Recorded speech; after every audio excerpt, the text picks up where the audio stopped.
माननीय अध्यक्ष महोदय, खरं म्हणजे आज बोलणं कुठून सुरू करावं असा एक प्रश्न माझ्या मनात निर्माण झालाय। एक प्रचंड वादळ मनामध्ये तयार झालेलं आहे। कारण आज सभागृहामध्ये ज्या शोक प्रस्तावासाठी आपण सर्व लोक एकत्रित आहोत, कधीच कल्पना केली नव्हती की अशा प्रकारचा शोक प्रस्ताव हा आपल्याला या ठिकाणी त्याच्यावर व्यक्त व्हावं लागेल। खरं म्हणजे सहज बाजूला नजर गेली तर नेहमीच खुर्चीत दादा असायचे आणि सभागृहामध्ये तर सुरुवातीपासून तर रात्री उशिरापर्यंत कितीही काळ सभागृह चाललं तरी आपल्या जागी बसलेले दादा हे आपल्याला या ठिकाणी पाहायला मिळायचे। आज दुर्दैवाने ते आपल्यामध्ये नाहीत, याची निश्चितपणे खंत आहे। खरं तर यावर्षी दादांनी 12वा अर्थसंकल्प मांडला असता, पुढच्या वर्षी 13वा अर्थसंकल्प मांडून बॅरिस्टर शेषरावजी वानखेडे यांचा जो विक्रम आहे त्याची बरोबरी केली असती आणि कदाचित पुढच्या काळामध्ये महाराष्ट्राच्या इतिहासात सर्वाधिक अर्थसंकल्प मांडणारे अर्थमंत्री म्हणून दादांचं या ठिकाणी कार्य राहिलं असतं।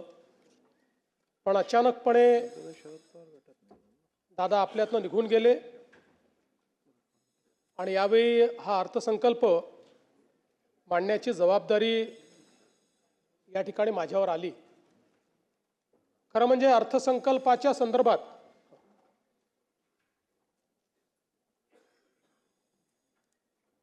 आपल्या सर्वांनाच कल्पना आहे की कठोर निर्णय घ्यायचे असतील तर ते घ्यायला कधीही मागे पुढे न पाहणारे अजितदादा होते। पण त्याचवेळी वित्त विभागाने लाडकी बहीण योजनेचा भार हा अर्थसंकल्पावर फार मोठ्या प्रमाणात पडेल आणि म्हणून याचा पुनर्विचार करावा असं सुचवल्यानंतर देखील त्या ठिकाणी ठामपणे निर्णय घेऊन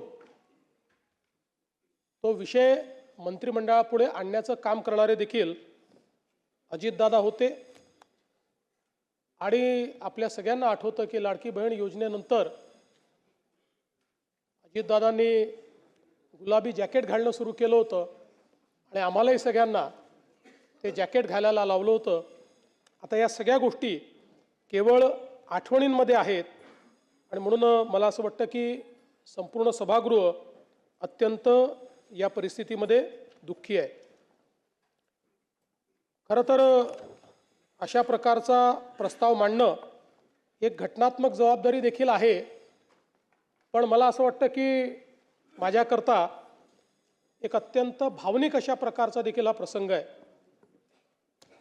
महाकवी भास यांचं एक नाटक आहे स्वप्न वासवदत्त, आपल्याला माहिती आहे त्यातला एक संस्कृत श्लोक आहे, काष्ट गतो ही पावका काय दहती मित्र शोकस्तु हृदयमस्ती च दहती।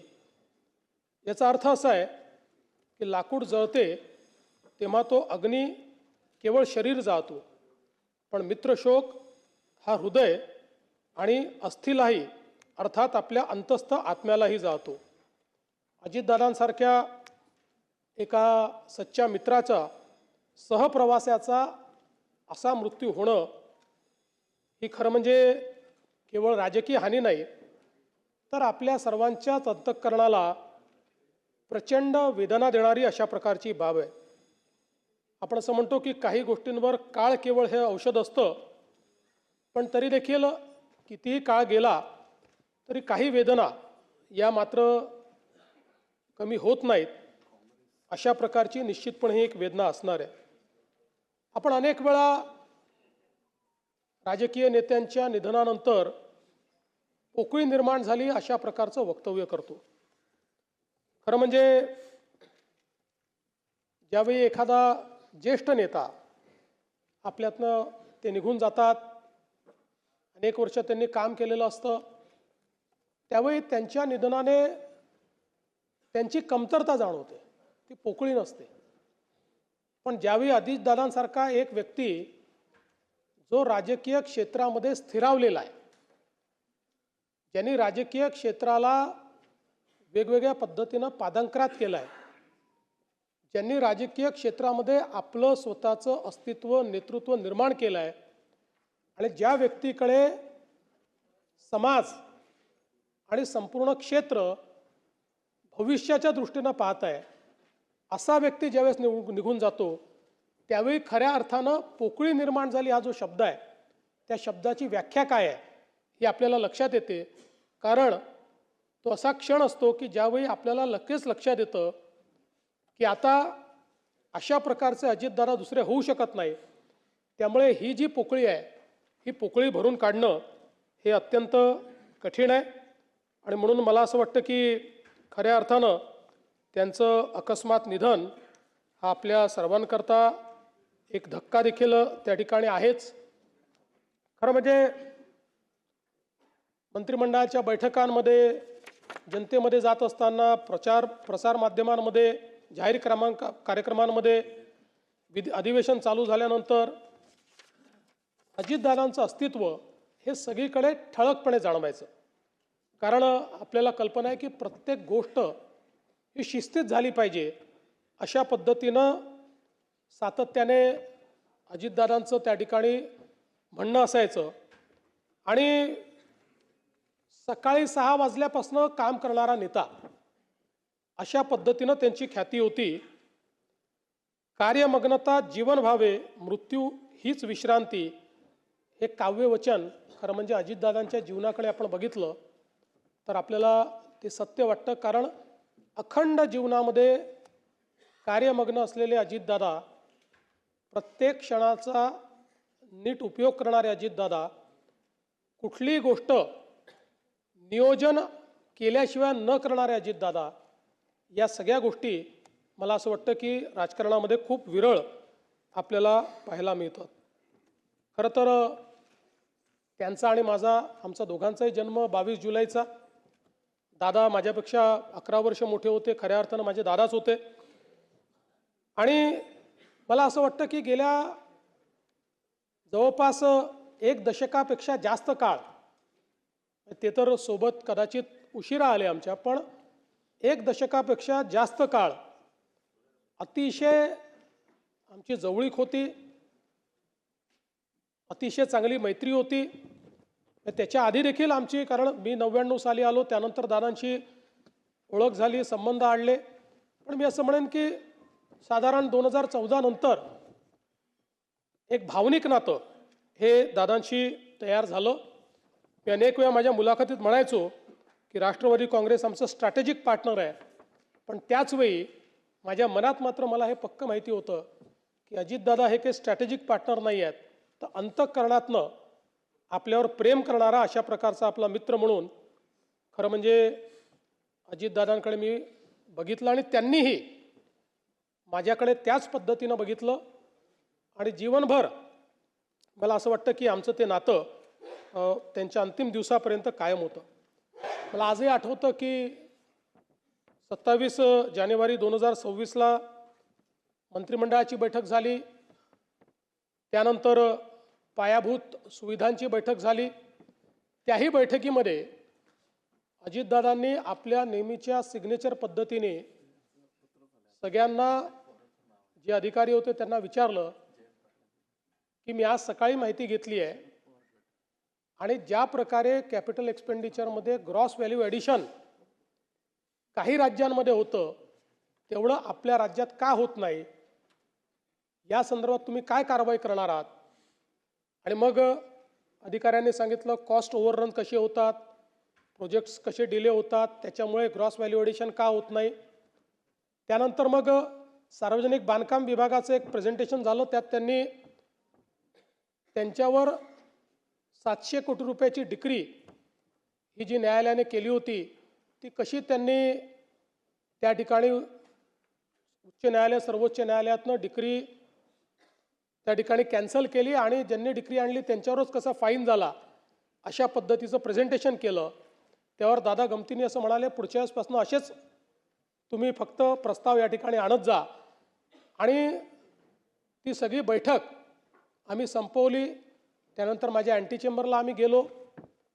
दादांचं काम हे 10-15 मिनिटाचं असायचं, त्याच्यावर नाही. दादांची एक सवय होती, कुठलंही काम हे त्यांच्या कागदावर लिहिलेलं असायचं. 2-3 ओळींमध्ये काय बोलायचं हे लिहिलं असायचं आणि ते परफेक्ट तेवढंच आपल्या कामाचं दादा बोलायचे. त्यामुळे ते कामाचं एक 5-10 मिनटं झालं. त्यानंतर 30-40 मिनटं आम्ही वेगवेगळ्या विषयांवर, भविष्यात काय, बजेटमध्ये काय, अशा गप्पा मारल्या. जवळपास पावणे-1 तास आम्ही त्या ठिकाणी एकत्रित होतो आणि त्यानंतर दादा त्या ठिकाणून गेले. त्यावेळेस खरं म्हणजे ही पुसटशीही कल्पना नव्हती की कदाचित तीच आपली शेवटची भेट ही दादांशी ठरेल. आणि दुर्दैवाने तसंच झालेलं आपल्याला पाहायला मिळालं. ही अपघाताची बातमी ज्यावेळेस आली त्यावेळेस पहिल्यांदा मनाने असं म्हटलं की ठीक आहे, अपघात झाला असेल, पण अपेक्षा करूया काही झालं नसेल. पण लगेच दुसरी बातमी आली की विमानाची परिस्थिती बघता त्याच्यामध्ये कोणीही त्या ठिकाणी जिवंत असेल असं वाटत नाही. आणि त्यातनं मग पुढच्या गोष्टी आपल्या सर्वांना माहितीच आहेत. खरं म्हणजे अजितदादा हे केवळ एक व्यक्तिमत्व नव्हतं, तर ते एका पिढीचा आत्मविश्वास होते. शेतकऱ्यांचा एक कळवळा असलेले, शेतीबद्दल इत्थंभूत माहिती असलेले, शेती, ॲनिमल हजबंड्री या सगळ्या विषयांची पूर्ण जाण असलेले आणि एक प्रकारे मातीतनं तयार झालेलं नेतृत्व असं अजितदादांचं नेतृत्व होतं. त्यांच्या जीवनामध्ये अनेक संघर्ष आले, कुठल्याही संघर्षाला त्यांनी पाठ दाखवली नाही. सातत्याने त्या संघर्षाला सामोरं ते गेले, कधी पोळापुढे झुकले नाहीत. पण ज्यावेळी दादांना मनातनं असं वाटलं की काहीतरी चूक आहे किंवा समाजाला ते चूक वाटतं आहे, त्यावेळी जाहीर माफी मागायलाही त्यांनी मागे पुढे पाहिलं नाही. अशा परिस्थितीमध्ये दादा कुठलाही इगो न ठेवता जाहीरपणे माफी मागून पुढच्या कामाला त्या ठिकाणी लागायचे, हे देखील आपण बघितलेलं आहे. त्यामुळे एक प्रकारे अनेकांचा आधारबळ असलेले, अनेकांना धीर देणारे, अनेकांच्या निर्णयाची ताकद असलेले दादा आज नसल्यामुळे निश्चितच खूप मोठ्या प्रमाणात अनेक लोकांच्या समोर अनेक प्रश्न त्यातनं निर्माण झाले. खरं म्हणजे अजितदादांबद्दल सगळे नेहमीच सांगतात की शब्दाला जागणारा अशा प्रकारचा नेता होता. त्याचा अनुभव 2019 साली आम्ही घेतला. 2019ला ज्यावेळी आमचं ठरलं की सरकार तयार करायचं, त्यानंतर काही कारणाने तो निर्णय त्यावेळी त्यांच्याकडे वरिष्ठांनी बदलवला. पण दादांनी त्यावेळेस भूमिका घेतली की नाही, मी शब्द दिलेला आहे, मी शब्द मोडणार नाही. आणि आम्ही सरकार तयार केलं, शपथविधी घेतला. त्याला अनेक लोकांनी पहाटेचा शपथविधी म्हटलं. त्याला पहाटेचा म्हटलं की दादा त्याच्यावर नाराज व्हायचे. दादा म्हणायचे पहाट म्हणजे 6 असतं, ही काही पहाट नाही आहे. आम्ही 9 वाजता शपथ घेतली होती, तो सकाळचा शपथविधी आहे असं नेहमी ते पत्रकारांना सांगायचे. आणि मला आजही आठवतं की त्यावेळी अतिशय दृढतेनं त्यांनी, खरं म्हणजे त्यांना निश्चितपणे काही ना काही प्रमाणात त्याची किंमत मोजावी लागली. पण तरी देखील त्यांनी सांगितलं की एकदा निर्णय झाला होता, मग या निर्णयाला मी बांधील असेल. आणि ज्यावेळी सर्वोच्च न्यायालयाचा निर्णय आमच्या विरोधात गेला, मला आजही आठवतं की वर्षा बंगल्यामध्ये दादा आणि मी दोघंच जण होतो. त्यावेळी तो निर्णय विरोधात गेल्यानंतर त्या ठिकाणी सरकार स्थापन करणं काही शक्य नव्हतं. दादांनी विचारलं काय केलं पाहिजे. मी म्हटलं दादा आता याच्यामध्ये उगीच तुम्ही स्वतःचा बळी द्यावा अशी आमची पण अपेक्षा नाही. ठीक आहे, आता जे काही असेल तुम्ही तुमचा निर्णय घ्या. आणि त्यानंतर माझ्याशी चर्चा करून, म्हणजे अनेक वेळा अनेकांनी अनेक गोष्टी त्या ठिकाणी सांगितल्या, पण वर्षा बंगल्यावरनं माझ्याशी चर्चा करून दादांनी मग तो निर्णय बदलवला. कारण त्यांच्यासोबत जे लोक राहिले होते हे दादांना माहिती होतं की शेवटी त्यांचंही भविष्य आपल्याला बघायचं आहे. आणि मग दादांनी पुन्हा त्या ठिकाणी जे काही सरकार झालं त्या सरकारमध्ये सामील होण्याचा निर्णय घेतला. आणि म्हणून मला असं वाटतं की त्यांच्या स्वभावात पारदर्शकता होती. पोटात आहे ते ओठात आहे आणि जे आहे ते तोंडावर बोलून टाकायचं. तोंडावर बोलताना दादा राजकीय परिणामांची फारशी काळजी करत नव्हते. आणि मला असं वाटतं की राजकारणामध्ये असं अनेक वेळा तुम्हाला पॉलिटिकली करेक्ट राहावं लागतं, पण पॉलिटिकली करेक्ट राहणाऱ्यांपैकी दादा नव्हते. त्यांना जे वाटलं ते स्पष्टपणे रोखठोक त्या ठिकाणी बोलायचे. आणि त्यामुळे मला असं वाटतं की त्यांच्याबद्दल आमदारांना किंवा सदस्यांना देखील हे माहिती होतं की दादांनी एखादी गोष्ट तोंडावर नाही म्हटली याचा अर्थ काही आपले विरोधक नाही आहेत, त्यांना नाही पटलेली त्यामुळे त्यांनी नाही म्हटलेली आहे. पण जे काम होऊ शकत असेल ते मात्र तात्काळ करणे आणि तिथल्या तिथे फोन लावणे, ते काम झालं आहे की नाही पाहणे, अशा पद्धतीनं दादाची ख्याती असल्यामुळे जे सदस्य आहेत ते आपलं काम हक्काने घेऊन त्या ठिकाणी दादांकडे जाताना आपण बघायचो. आणि मला असं वाटतं की वर्षानुवर्ष काम करत असताना दादांनी एकवचनी असण्याचा एक नाव जे कमावलं की दादा म्हणतात ते करतात, हे राजकारणामध्ये मला असं वाटतं की अतिशय विरळ आहे. आणि खरं तर मला असं वाटतं की ज्यावेळेस 2019 नंतर मी विरोधी पक्षनेता झालो, ते इकडे आले, ते पुन्हा उपमुख्यमंत्री झाले. पण आपल्यापैकी अनेकांच्या लक्षात असेल की इथनं भाषण करताना ते माझा उल्लेख मुख्यमंत्री म्हणूनच करायचे. मग प्रत्येक वेळी मग त्यांना आठवण करून द्यावी लागायची की मुख्यमंत्री नाही, विरोधी पक्षनेता.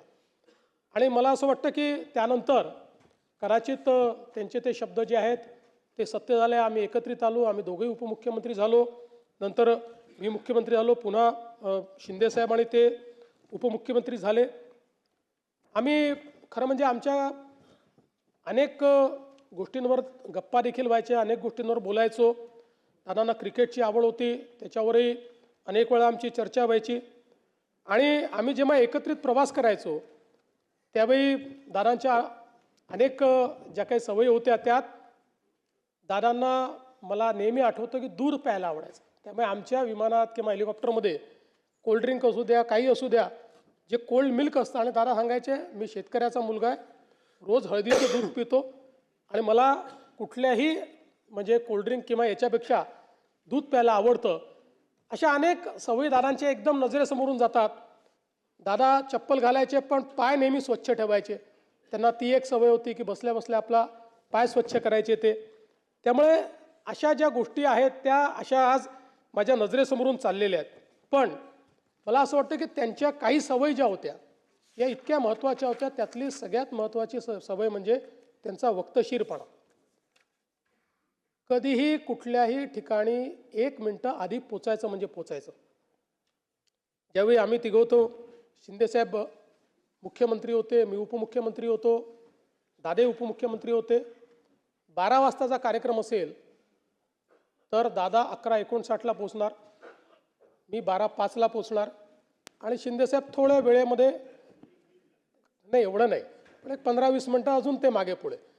पण कधीही, आणि मी तर कमीत कमी शिंदेसाहेब किती वाजता निघतायत हे बघून मी त्या ठिकाणी कार्यक्रमात पोचायचो. पण दादा 12चा कार्यक्रम कोणाला याला किती वाजू द्या, दादा 11:59ला पोचणार म्हणजे पोचणार.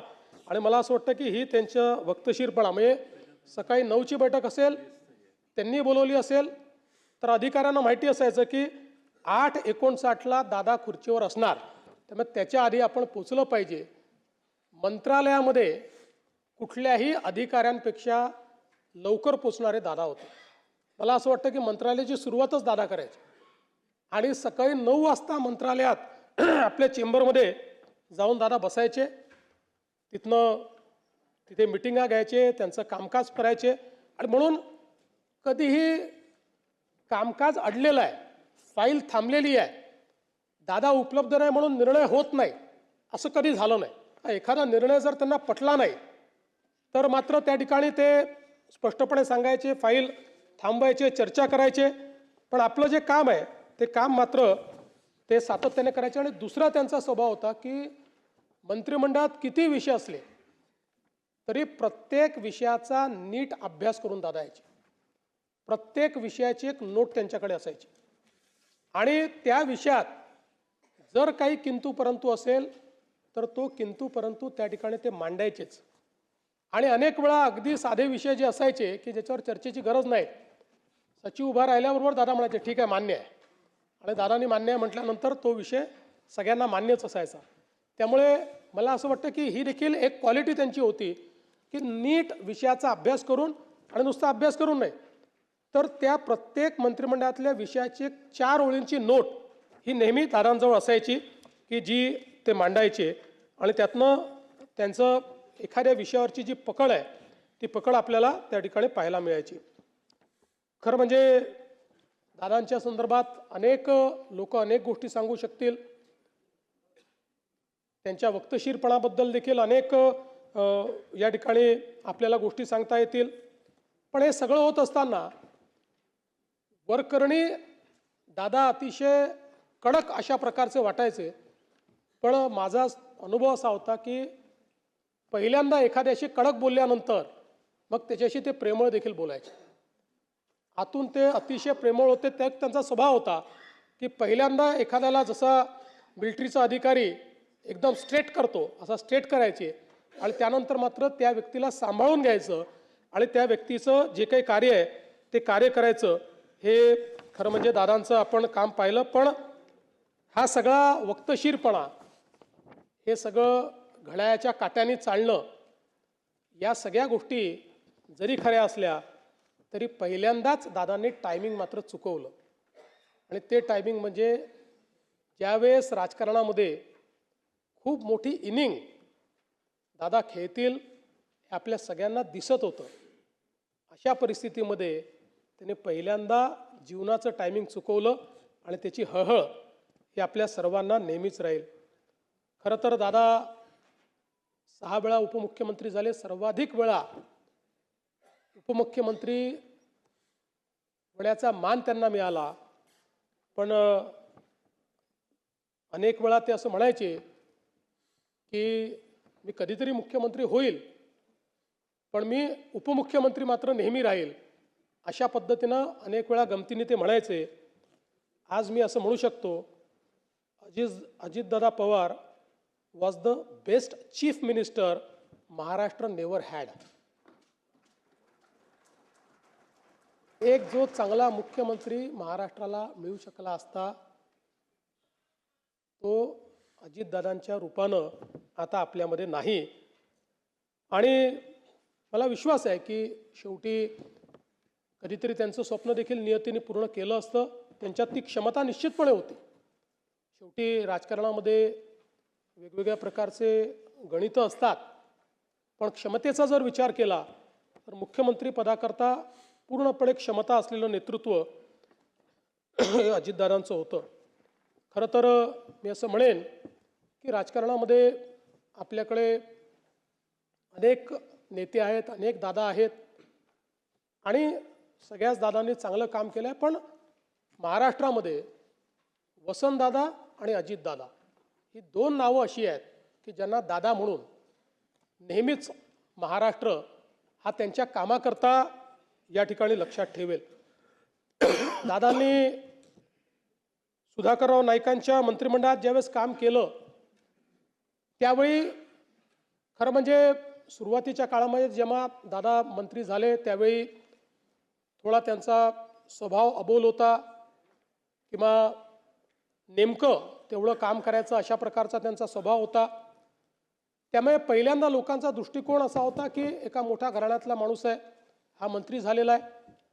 पण त्यानंतर ज्यावेळेस दादांनी काम करणं सुरू केलं आणि विशेषतः सुधाकररावांच्या मंत्रिमंडळामध्ये त्यांनी ज्यावेळेस काम सुरू केलं, खरं तर सुधाकरराव त्यानंतर त्यांच्या प्रत्येक वाक्यागणित अजितदादांचं नाव घ्यायचे. आणि त्यातनं अजितदादांचा परिचय हा काम करणारा नेता म्हणून, काम करणारा मंत्री म्हणून या महाराष्ट्राला झाला. आणि मला असं वाटतं की त्यानंतर मात्र त्यांनी जी स्वतःची ओळख निर्माण केली, कारण आपल्याला माहिती आहे की ते पहिले लोकसभेवर गेले, पण त्यानंतर पवारसाहेबांना तिकडे जायचं होतं, त्यामुळे दादा विधानसभेवर आले. आणि त्यानंतर मात्र 8 वेळा निर्विवादपणे प्रचंड मतांनी आणि वेगवेगळे रेकॉर्ड करत बारामती मतदारसंघातनं दादा हे सातत्याने विधानसभा जिंकतच राहिले. बारामतीचा अपराजित नेता म्हणून दादांकडे आपण पाहतो. जनतेचं जे प्रेम दादांना मिळालं ते निश्चितपणे मला असं वाटतं की कुठल्याही नेत्याकरता त्यापेक्षा मोठा दुसरा कुठलाही ठेवा हा असू शकत नाही.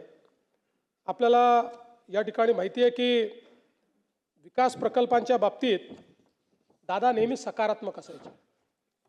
त्यांचा मूळ पिंड हा विकास झाला पाहिजे, प्रोजेक्ट झाले पाहिजे आणि विरोधी पक्षात असतानाही विरोधाला विरोध न करता त्यांच्यामध्ये ही हिंमत देखील होती की एखादा जर चांगला प्रकल्प असेल तर त्याला विरोधी पक्षात असताना देखील म्हणजे मी मुख्यमंत्री असताना देखील अनेक वेळा अनुभव घेतला की थेट त्याला त्यांनी या सभागृहात ते बोलायचे की ठीक आहे बाकी गोष्टी सोडून द्या, हे बरोबर आहे. किंवा विरोधी पक्षात असतानाही एखाद्या सभेमध्ये आपल्याच पक्षाचा एखादा व्यक्ती हा पंतप्रधानांबद्दल चुकीचं बोलल्यानंतर त्याच ठिकाणी आपल्याच पक्षाच्या व्यक्तीला किंवा तू लहान आहे, पंतप्रधानांबद्दल या शब्दात बोलण्याचं तुला कुठलाही अधिकार नाही, हे दरडावून सांगणं ही देखील जी एक मला असं वाटतं की एखाद्या नेतृत्वाची जी काही क्षमता असते ती क्षमता दादांमध्ये आपण अनुभवली आणि दादांनी त्या संदर्भात नेहमीच मला असं वाटतं की आता प्रयत्न केला. कधी फायलींचा ढीग हा दादांकडे आपण बघितला नाही.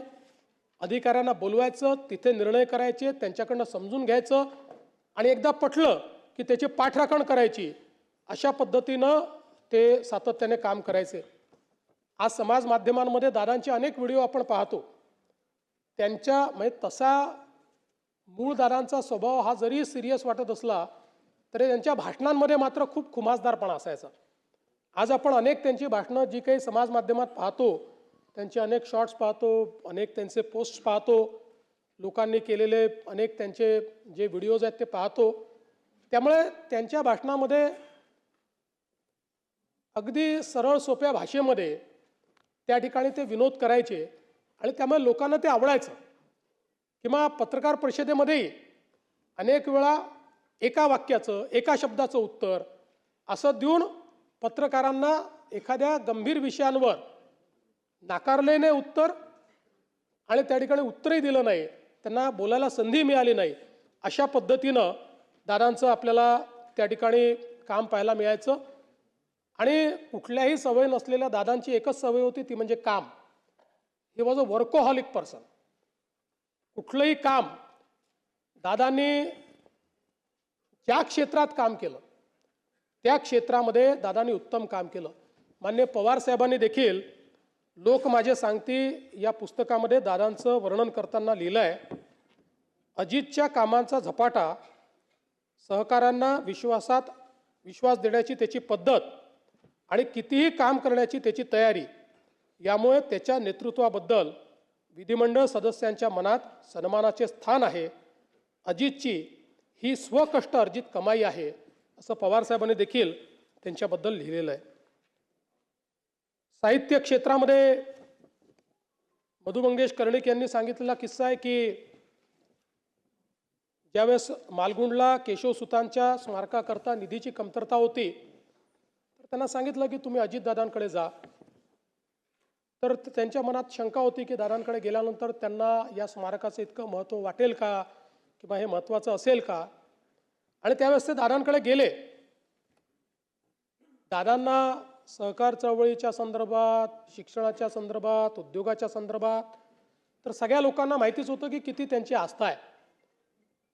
पण साहित्य क्षेत्राच्या संदर्भात दादा फार प्रगट करत नव्हते.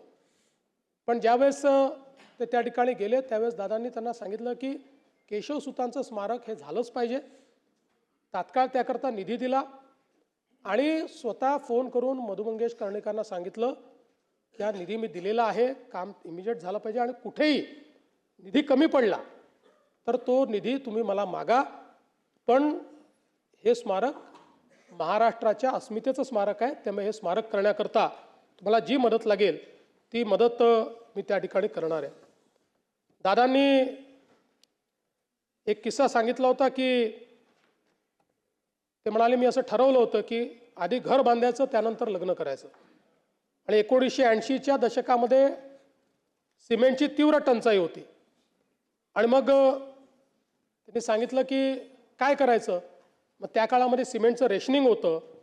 मग माजी मंत्री अंकुशराव निंबाळकर साहेब यांच्याकडनं त्यांनी कसं सिमेंट मिळवलं, कसं घर बांधलं आणि त्यानंतर मात्र मग त्यांनी लग्न केलं. अशा अनेक त्यांच्या जीवनातले गोष्टी, छोट्या छोट्या गोष्टी आहेत, पण त्यातनं ते कसे दृढ निश्चयी होते की एकदा जे ठरवलं ते करायचंच, अशा पद्धतीनं त्यांचं खरं म्हणजे कार्य होतं. मला आजही आठवतं की लोकसभेच्या निवडणुकीमध्ये ज्यावेळी आम्हाला कमी सीट्स मिळाल्या, महाविकास आघाडीला चांगला विजय त्या ठिकाणी मिळाला. त्यानंतर आम्ही तिन्ही पक्षाचे जे नेते होतो, मी असेल, शिंदेसाहेब असतील, अजितदादा असतील, यांनी गांभीर्याने दौरे चालू केले. जास्तीत जास्त लोकांपर्यंत कसं पोचता येईल. शिंदेसाहेब आणि मी तर दौरे करत होतो, पण मी असं म्हणेन की त्या काळामध्ये सर्वात जास्त फिरलेले अजितदादा होते. लोकसभेच्या निवडणुकीनंतर अजितदादांनी घर जे सोडलं ते रोज एकही दिवस असा नाही की ते कुठल्या जिल्ह्यात नाही, सातत्याने एकेका जिल्ह्यात जाऊन त्या ठिकाणी त्यांचे आमदार असतील, त्यांचे सदस्य असतील, कोणी माजी आमदार असतील, यांच्या सभा करायच्या, त्यांचे कार्यक्रम करायचे. त्यातनं त्यांनी पक्षाला एक कॉन्फिडन्स हे देण्याचं काम त्या ठिकाणी केलं. खरं म्हणजे दादांच्या जाण्याने संपूर्ण महाराष्ट्र तर हळहळला आहेच, पण निश्चितच त्यांच्या कुटुंबांना, सुनेत्रा वहिनींना जे काही दुःख झालं असेल ते आपण सगळे समजू शकतो. पण या बिकट परिस्थितीतही वहिनींनी अतिशय धीरोदत्तपणे या ठिकाणी त्यांचं कार्य पुढे नेण्याकरता कठोर निर्णय घेतला आणि अत्यंत संयमी आणि घरंदाज पद्धतीनं आज ज्या पद्धतीनं त्यांनी हे सगळं जे काही कार्य आहे ते हातामध्ये घेतलं आहे, ते कार्य त्या पेलतायत. निश्चितपणे आपण सगळे लोक आणि आपल्या सद्भावना या त्यांच्या पाठीशी आहेतच. कारण शेवटी राजकीय क्षेत्रामध्ये अनेक वेळा व्यक्तिगत वेदना आपल्याला बाजूला ठेवून समाज, राज्य याचा विचार करत आपलं कर्तव्य त्या ठिकाणी बजावत राहावं लागतं. मला विश्वास आहे की वहिनी देखील ज्या प्रकारे दादांनी एक आपली वेगळी प्रतिमा तयार केली तशी आपली प्रतिमा तयार करतील आणि त्याच पद्धतीनं दृढतेनं या ठिकाणी काम करतील. खरं तर दादांचा जन्म हा आपल्याला माहिती आहे राहुरी तालुक्यातला होता आणि दादांचे जे मामा आहेत, कदम कुटुंब जे आहे, हे कट्टर राष्ट्रीय स्वयंसेवक संघाचं कुटुंब होतं. राष्ट्रीय स्वयंसेवक संघाचे पदाधिकारी देखील त्यांचे मामा होते, त्यांचं घर होतं. दादांचं बालपण बऱ्यापैकी मामांच्या घराकडे गेलं असल्यामुळे त्यांच्या त्या कार्याची जाणीव देखील होती. पण दादा मात्र मोठे हे जो काही त्या काळचा काँग्रेसी विचार होता किंवा पवारसाहेबांचं जे नेतृत्व होतं त्या नेतृत्वातून ते पुढे झाले. त्यांनी शिक्षण पूर्ण केल्यानंतर शेतीची सुरुवात केली. टोमॅटो लागवड, दुग्ध व्यवसाय, कुक्कुटपालन या सगळ्या गोष्टी त्यांनी स्वतः केल्या आहेत. हे मला जी काही माहिती आहे त्यात त्यांनी स्वतः वहिनींनी या ठिकाणी हे सगळं काम करणं, त्याचं मार्केटिंग करणं, बाजारात देखील या सगळ्या वस्तू पोचवणं, या सगळ्या गोष्टी म्हणजे ज्याला आपण जमिनीतनं उठून मोठं होणं म्हणतो अशा प्रकारचं सगळं कार्य हे त्यांनी केलं. आणि म्हणूनच सामान्यातल्या सामान्य माणसाच्या अडीअडचणी या दादांना माहिती होत्या. सहकार, शेती, ग्रामीण विकास यातनं त्यांनी राजकीय प्रवास जो सुरू केला तो सातत्याने आपल्याला माहिती आहे की वेगवेगळ्या पदांवर दादा राहिले. त्यांनी अतिशय चांगलं काम हे वेगवेगळ्या पदांवर केलं आणि हे सगळं करत असताना त्यांनी जे अर्थसंकल्प मांडले ते जर आपण बघितलं तर त्या अर्थसंकल्पांचा जो काही स्थायीभाव आहे त्याच्यामध्ये त्यांचा भर हा नेहमी राजकोषीय स्थैर्य निर्मितीवर असायचा, म्हणजे महसुली वाढ आणि खर्चाला प्राधान्यक्रम, विकास अभिमुख विस्तार म्हणजे भांडवली गुंतवणूक वाढवून रस्ते, ऊर्जा, सिंचन, उद्योगांना चालना देणं आणि संरचनात्मक संतुलन, या 3 गोष्टींवर आधारित सगळे त्यांचे अर्थसंकल्प आपल्याला पाहायला मिळतात. त्यामुळे खर्चावर नियंत्रण ठेवण्याचं काम ते नेहमी करायचे. मला आजही आठवतं की आम्ही मंत्रिमंडळाच्या बैठकीत जेव्हा बसायचो त्यावेळी शिंदेसाहेब बसायचे, त्यांच्या बाजूला मी बसायचो आणि मग दादा बसायचे. आणि तो काळ अतिशय घाईचा काळ होता. मग अनेक वेळा माझी भूमिका रेफरीची यायची, कारण शिंदेसाहेबांचा हात खुला होता. त्यामुळे ते दरवेळेस एखादी नवीन योजना आणायचे. दादा म्हणायचे आपण आता मोठ्या योजना केलेल्या आहेत, मग आता ही योजना कशी करायची. मग शिंदेसाहेब मला म्हणायचे की नाही आपल्याला ही केली पाहिजे. मग मी त्यांना सांगायचो केली पाहिजे. मग ते सांगायचे नाही पण आत्ता पैशाची तंगी आहे. मग मी यांना सांगायचो पैशाची तंगी आहे. असं करून मग शेवटी दोघांचं एकमत व्हायचं आणि मग आम्ही ती योजना पूर्ण करायचो. त्यामुळे हा आमच्या तिघांच्या स्वभावातला हे अंतर होतं, पण मला असं वाटतं की आम्ही तिघं एकमेकाला कॉम्प्लिमेंट करत होतो. आणि म्हणून त्यातनं एक कुठल्याही मुख्यमंत्र्याला अर्थमंत्री कसा पाहिजे तर तो अजितदादांसारखा पाहिजे, की जो तुम्हाला नेहमी वास्तविकतेचा आरसा दाखवेल पण त्याचवेळी राज्याची वाटचाल थांबवणार नाही. अशा प्रकारचा अर्थमंत्री हा आपण त्यांच्या माध्यमातून बघितला. आपल्याला कल्पना आहे की विकासाच्या संदर्भात विशेषतः एकदा मला विचारलं की समजा दादा त्या ठिकाणी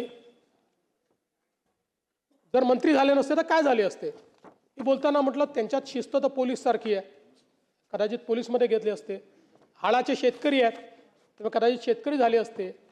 पण नंतर मग माझ्या डोक्यात विचार आला की दादा निश्चितपणे या ठिकाणी बांधकाम इंजिनियर झाले असते, कारण बांधकामाच्या संदर्भात अगदी छोट्यातल्या छोट्या बारीक बारीक गोष्टींमध्ये जाणं, सरकारी काम उत्तम गुणवत्तेचं झालं पाहिजे हा त्यांचा आग्रह. सकाळी 6 वाजता साईटवर जाणार, सगळ्या अधिकाऱ्यांना बोलवणार आणि त्यातल्या छोट्या छोट्या गोष्टी शोधून काढणार. हे असं काय, हे तसं काय, हे काय वापरलं आहे, ह्याची किंमत किती आहे. आणि म्हणून जी जी बांधकामं दादांच्या देखरेखीखाली झाली आपण जर बघितली तर एक सरकारी बांधकामाचा खाक्या असतो, त्या खाक्यातली ती बांधकामं वाटत नाही. ती बांधकामं ही एखाद्या खाजगी बांधकामाला लाजवतील अशा प्रकारची बांधकामं आहेत. आणि कधीकधी दुर्दैव काय असतं बघा की दादांनी स्वतः पाठपुरावा करून ज्या मेडिकल कॉलेजची वीट ठेवली, दुर्दैवाने शेवटी त्यांचा देह त्याच मेडिकल कॉलेजमध्ये आपल्याला न्यावा लागला. यापेक्षा मला असं वाटतं दुर्दैवी अजून काही असू शकत नाही. त्यांचा दर्जा आणि सौंदर्यसृष्टी ही खरोखर अतिशय चांगली होती. खरं तर कोविडच्याही अभूतपूर्व संकटामध्ये दादा पूर्णपणे मैदानात होते. आपल्याला कल्पना आहे की त्या काळामध्ये अनेक प्रश्न निर्माण झाले होते, पण खंबीरपणे राज्याचे अर्थमंत्री म्हणून आणि अर्थमंत्र्याच्याही पलीकडे ही आपली जबाबदारी असं समजून या संपूर्ण कोविडच्या काळात सरकारची बाजू योग्य पद्धतीने मांडणं असेल, सरकारचे निर्णय योग्य होतील या दृष्टीनं काम असेल, या सगळ्या गोष्टी दादांनी केल्या. त्यामुळे मी असं म्हणेन की महाराष्ट्राने एक नेता गमावला, एक प्रशासक गमावला, मी वैयक्तिक एक मित्र गमावला. आपण सगळ्यांनी ज्यांना आपण आपल्या कुटुंबासारखं समजत होतो असा कुटुंबातला एक व्यक्ती आपण सगळ्यांनी या ठिकाणी गमावला. खरं तर साखर कारखानदारीच्या क्षेत्रात, सहकाराच्या क्षेत्रात त्यांनी केलेलं कार्य आपण सगळ्यांनी बघितलं आहे. शिक्षणाच्या क्षेत्रात त्यांनी केलेलं कार्य, सगळ्या संस्थांचं नाव, सगळ्या कारखान्यांचं नाव या ठिकाणी घेणार नाही, पण या प्रत्येक गोष्टीत दादांचा एक ठसा आपल्याला पाहायला मिळतो. त्याच्या प्रत्येक विकासामध्ये दादांच्या पाऊलखुणा आपल्याला पाहायला मिळतात. एक दादांचा टच आपल्याला पाहायला मिळतो, एक दादांचा ब्रँड आपल्याला पाहायला मिळतो. मला असं वाटतं की अशा पद्धतीनं हे कार्य करणं हे खरोखर राजकीय नेत्यांनी देखील यातनं शिकण्यासारखं आहे. खरं तर आज दादा आपल्यामध्ये नाहीत आणि निश्चितपणे आता आठवणींच्या व्यतिरिक्त आपल्याजवळ मला असं वाटतं की त्यांच्या स्मृतीच राहणार आहेत. पण अशा या सगळ्या जो काही विचारांचं काहूर आहे, वेगवेगळ्या आठवणी आहेत, यावर जर आपण बोलत राहिलो तर कदाचित आपल्यापैकी प्रत्येकजण दिवसभर बोलू शकेल. आणि म्हणून खरं तर कवी पी सावळाराम यांचं एक गीत आहे, त्यातलं एक कडवं हे केवळ दादांकरताच लिहिलं आहे का असं आपल्याला वाटावं. जनसेवेचे बांधून कंकण, त्रिभुवन सारे घेईन जिंकून, अपूर्व आपुले दृढसिंहासन, नित भिजतो मानवतेला, जो आवडतो सर्वांना तोची आवडे देवाला. मला असं वाटतं की हे कदाचित दादांकरताच लिहिलं आहे असं आपल्या सर्वांना जाणवावं. मी दादांच्या पावन स्मृतींना या ठिकाणी विनम्र अभिवादन करतो. त्यांच्या आत्म्यास चिरशांती लाभो अशी प्रार्थना करतो. आणि जी काही त्यांचे कुटुंबीय आहेत, या कुटुंबियांना या ठिकाणी हे दुःख सहन करण्याची शक्ती आपल्याला आणि त्यांना ईश्वर देव अशी ईश्वरचरणी प्रार्थना करतो. आज राज्याचे माजी मंत्री स्वरूपसिंग हिर्या नाईक यांचं देखील शोकप्रस्ताव आहे. खरं म्हणजे आपल्या सर्वांना माहिती आहे की अनेक वर्ष मंत्री म्हणून काम केलेले, आदिवासी समाजामध्ये एक उत्तम नेतृत्व असलेले कैलासवासी स्वरूपसिंग हिर्या नाईक यांचा जन्म 10 सप्टेंबर 1938 रोजी नंदुरबार जिल्ह्यातील नवापूर तालुक्यातील नवागाव येथे झालं होतं. त्यांचं शिक्षण SSC पर्यंत झालं होतं.